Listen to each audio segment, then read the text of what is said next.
Ito po ang ating Fedora Bassinet type heavy duty stroller. So this is good for newborn, approximately up to 18 to 22 kilogram. So this already washed and ready to use. Wala po itong faded, wala siyang discoloration. Okay? So adjustable yung kanyang handle and then reversible yung kanyang seat. So pakita natin yung details niya one by one. So ito po yung design po niya kapag naka-reverse yung kanyang seat. Okay, naka-bassinet type. Canopy, wala po siyang faded, walang discoloration, peekaboo. Ayan. And then, meron siyang zipper dito para pwede natin siya i-adjust as full canopy. Ayan. Okay. So, next natin, reverse natin or forward facing natin yung kanyang seat. Press nyo lang po itong button left and right and then angat nyo po siya. So, ayan. Okay. Forward facing or face downward ang tawag sa kanya. Front handle, meron siyang pad, wash na rin po yan. So press lang po itong color white sa gilid kapag lalagay tatanggalin si baby. Next natin, meron siya tinatawag na foot muff, ito. Ayan. Okay, so tanggalin natin siya, dibotonis lang naman dito sa side. Wait lang baby. So ito po yung pinaka bassinet type niya, pang newborn. Hindi pala ako cradle.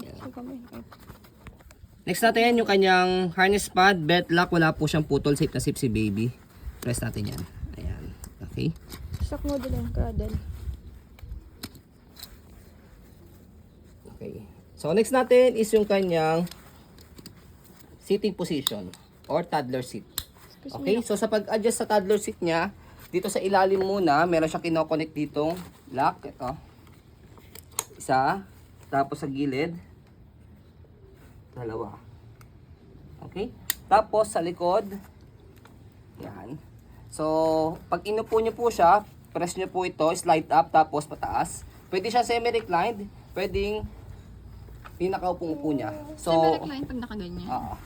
Semi-recline pagka nakaganyan. Kapag gusto niyo po siyang iupong-upo, connect niyo lang po ito, itong belt niya. Siya na yung sasakay. Okay? Tapos, ayan. Sumasakay na yung baby namin.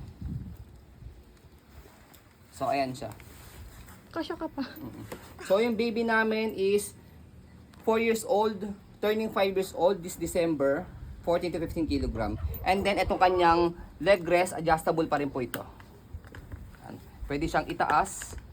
Ayan. Kung gusto niya nakaganyan, naka-level yung paa niya, pwede siyang ibaba.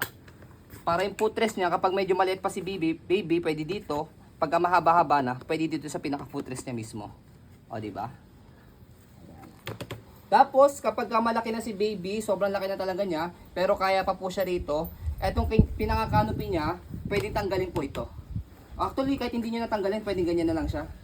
Ayan, kahit lagpas na yung head niya rito.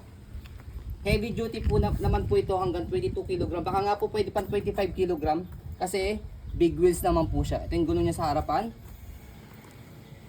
Tapos, gulong niya sa likuran, pati yung body frame po niya. Laki. Naya, paa mo nga, Naya.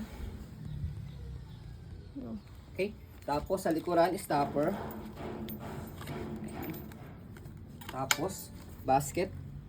Tabi na side na gulong. Ayan. And then this one, ay okay na po yung stopper niya. Ito natanggal lang po ito.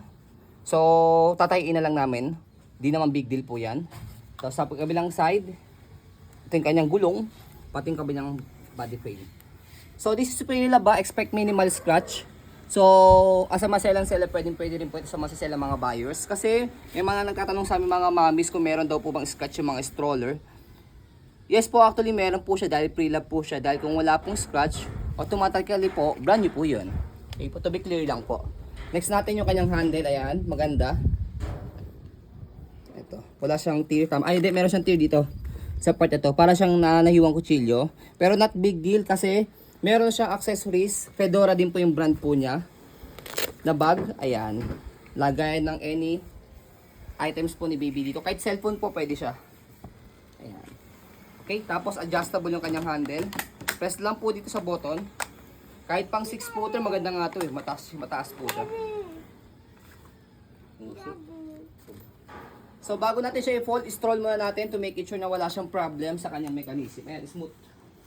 Smooth. Okay? So okay na baby. Thank you so much. Baba ka na.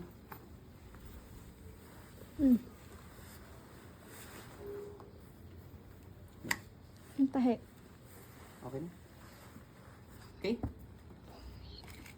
So, next natin, ayan, so sa bassinet type niya, tanggalin lang ulit natin to. Angat lang ulit natin siya. Tapos, tanggalin natin sa mga lock niya. Higaan natin. Demo naman natin siya sa bassinet type. Tanggalin natin siya dito sa pinaka-lock sa baba. Okay na yun, daddy. Ayan. Diba? Yan siya. Tapos kapag ka naman po pinod siya, mas maganda kung tatanggalin niyo po yung pinaka-bassinet niya para pagka nilagay niyo po sa sasakyan, nakapatong lang siya. Ayan. Okay? Tapos, after nyan, sa handle niya, ay to. Sa handle niya, itong dalawang ini-slide na ganito, press, slide. Okay? Sa kabila, ganun din. Sa kabila naman, slide lang. Dito sa right, meron pinipress dito. Sa left, wala. Slide lang. Slide, tapos pull down. Okay? Tapos meron siyang lock dito sa gilid. Ito, sumabit yung kanyang ano. Yan. Baliktad yung pagkaka-fold mo. Yan. Hindi, tama lang. Okay? Tapos yung pinaka-bassinet niya, papatong nyo lang siya dito. Ayan. Kapag ilalagay sa sasakyan. Okay? Para nakapatong lang siya, hindi sa sobrang laki sa sasakyan. Ayan. Ganyan lang. Tapos kapag inopen nyo po siya, tatanggalin nyo lang siya sa pinaka-lock sa gilid. Tapos, aangat nyo lang po siya. Ayan. Tapos, saka natin ilagay ito. Say it. So, ang katulad na brand po nito, parehas na parehas po, walang pinagkaibang specs, is Looping Sydney. Ayan. Okay? So, ayan po, as you can see, very details po kami sa ayan pong pag-video. Kasi amin shop policy, no refund, no exchange. What you see is what you get. So, yun po, maraming salamat. Have a nice day and God bless po.